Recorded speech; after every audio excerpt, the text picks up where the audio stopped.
បងប្អូនលុយខ្ញុំលហើយបងប្អូននេះគឺជាលុយ100លុយសែនបងប្អូនលុយសែនឃើញតែឆ្មាខ្ញុំណាក់ធ្វើលហើយបងអើនណា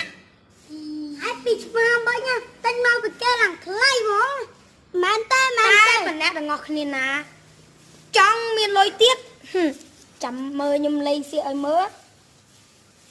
ខ្ញុំលេងដោយសូត្រធัวចាំមើលនេះគេយកតុក្កតានេះមកលក់មែនទេបងប្អូនទាំងអស់គ្នានេះចាំមើលធ្វើលហើយកា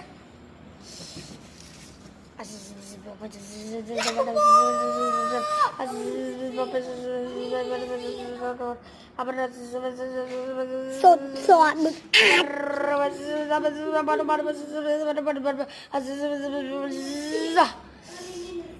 អ្នកទាំងអស់គ្នាអាចឃើញ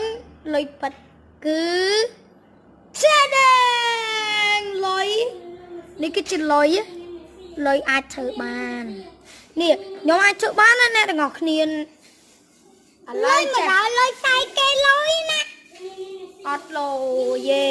តែបើលុយប៉ិតលុយខ្លាំងណា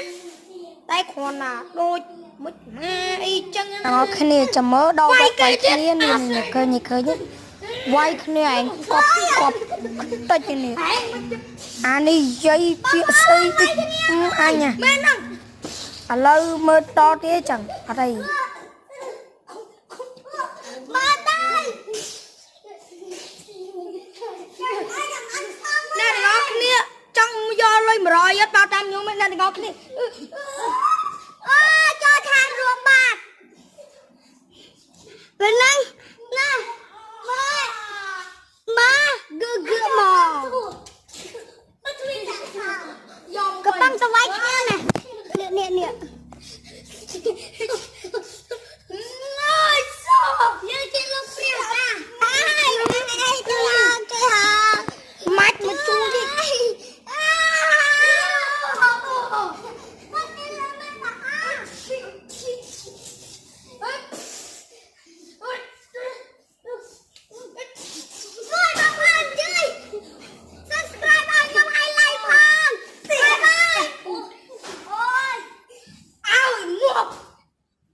អ្នកទាំងអស់គ្នាជួយ subscribe មកខ្ញុំផងថ្ងៃនេះពេកហើយ